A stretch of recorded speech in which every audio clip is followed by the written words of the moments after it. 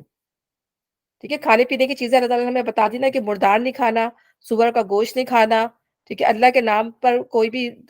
ذبح کیا گیا ہو کوئی جانور وہ نہیں کھانا، ٹھیک ہے، اور خون نہیں، خون کی بھی، یہ 4 چیزیں، یا پورک نہیں کھانا، یہ 4 چیزیں جس کی علت جو ہے اللہ تعالیٰ نے جس کو حرام کر دیا گیا، ٹھیک ہے، جس کو منع کر دیا گیا ٹوٹلی۔ اس کے علاوہ جو ہے اخلاقی طور پر بھی اللہ تعالیٰ نے 5 چیزیں منع کی ہیں، وہ کیا ہے؟ فواہش، اور فواہش بھی کون سے؟ 2 قسم کے، ظاہر اور باطن۔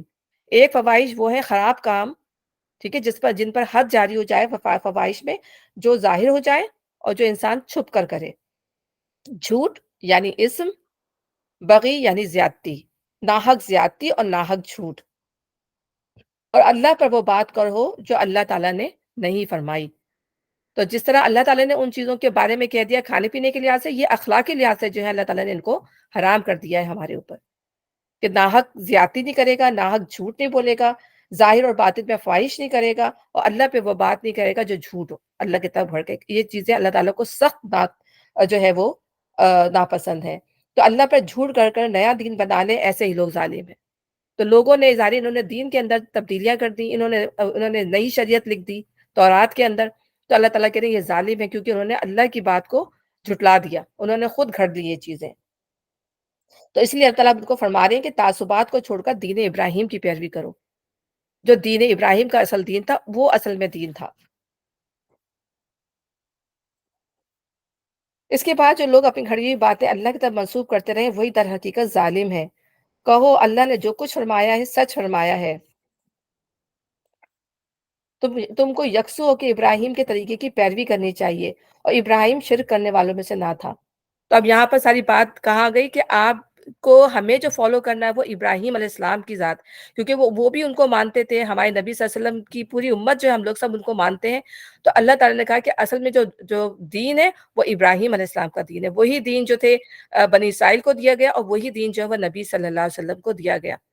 تو ہم اس میں دیکھیں گے کیا کیا اس کے اندر ایسی چیزیں تھیں، کیا ایسی چیزیں ہمیں معلوم ہوتی ہیں، تو یہاں پہ اللہ تعالیٰ کہہ رہا ہے کہ ہمیں ان کو، اور پھر اس کے ان کو ماننے کے لیے آگے ایک تمہید بیان کی جا رہی ہے، کیونکہ اب جو ہے بنی اسرائیل کا دوسرا اعتراض سامنے آ رہا ہے۔ پہلا اعتراض یہی تھا کہ تورات کی تصدیق کرتے تھے، اس میں حرام حلال کو کیوں حرام تھا تو اس کو حلال کیوں کیا گیا۔ دوسرا اعتراض ان کا یہ تھا کہ اچھا خاصا بیت المقدس کی طرف نماز منہ کر کے نماز پڑھتے تھے، اب یہ قبلے کی طرف منہ کر کے کیوں نماز پڑھنے لگے، ٹھیک ہے نا، یہ ان کا اعتراض تھا۔ تو یہاں پر اللہ پہلے تو بتا رہے ہیں کہ دین ابراہیم ہی اصل میں دین ہے اللہ تعالیٰ کا، ٹھیک ہے، اور ظاہر انہوں نے ہی اللہ تعالیٰ کے حکم سے جو ہے یہ خانہ کعبہ بنایا تھا، ٹھیک ہے۔ اچھا اب یہ کیا ہے کہ ان کی کتابوں کے اندر، تورات کے اندر جو ہے وہ بیت العیل کے نام سے ہے، جیسے ہم کہتے ہیں نا کعبۃ اللہ، اللہ کا گھر، تو یہ کعبۃ العیل یعنی کہ کعبۃ العیل یا بیت العیل کہتے تھے۔ عیل کے معنی میں نے ابھی بتایا اللہ کا، تو ان کا اللہ، تو انہیں یہ نہیں پتا تھا، یہ جو مسلمان جو تھے خانہ کعبہ کہتے تھے، وہ تصور کرتے تھے کہ یہ خانہ کعبہ وہ خانہ کعبہ نہیں ہے جو بیت العیل ہے، ٹھیک ہے۔ اور اللہ تعالیٰ نے یہاں پر جو بکہ کا جو لفظ یوز کیا ہے، وہ بکہ جو تھا یہ مکے کا پرانا نام تھا۔ بعد میں ظاہر ہے وہ لینگویج کی جو چینجز آتی ہے نا، تو لینگویج چینج ہوتے ہوتے بعد میں یہ مکہ بن گیا، ٹوسٹ ہو کے لینگویج، تو پھر بعد میں اس کا نام مکہ پڑ گیا، لیکن پہلے جو اس کا پرانا نام تھا وہ مکہ تھا۔ اور پھر یہودیوں نے سب سے بڑی بات کیا کی کہ یہودیوں نے اپنی زبان کو تیڑ کر، ٹوسٹ کر کے اس کو بکہ کو بکا کر دیا، اور بکا کا مطلب ہوتا ہے آہوزاری، گریا و آہزاری، تو انہوں نے ایک دیوار بنا دی جہاں پر ابھی بھی آہوزاری اور گریا کرتے ہیں، اور اس کو اس طرح سے منسوخ کر دیتے ہیں کہ یہ دیوار اصل میں بیت العیل ہے یہ۔ تو اللہ تعالیٰ ان کے جھوٹ کا پردہ یہاں چاک کر رہا ہے کہ یہ جو ہے بکہ میں، یہاں پہ اللہ تعالیٰ نے بکہ اور بیت المقدس کی بات کی کہ یہ ابراہیم علیہ السلام ہی کو اللہ تعالیٰ نے حکم دیا تھا، اور یہ بھی ہمیں کوئی جو ہے آتھینٹک حدیثیں نہیں ملتی جو بار بار ریفرنس کے طور پہ پیش کی جاتی ہیں کہ سب سے پہلے جو ہے یہ سوری خانہ کعبہ جو ہے پہلے فرشتوں نے بنایا، پھر آدم علیہ السلام نے بنایا، پھر وہ تباہ ہو گیا، پھر اللہ تعالیٰ نے حکم دیا کہ جو ہے ابراہیم علیہ السلام کو کہ اس کی دوبارہ بنیاد رکھے۔ ہمیں قرآن سے جو ہے اس کی کوئی اوتھینٹسٹی نہیں ملتی، صرف ہمیں یہی ملتا ہے کہ اللہ تعالیٰ نے ڈائریکٹ ابراہیم علیہ السلام کو اس بات کا حکم دیا تھا، اور اسماعیل علیہ السلام کو، کہ اس جگہ کو جو بالکل وسط میں تھی یہ توحید کا مرکز بنے گا۔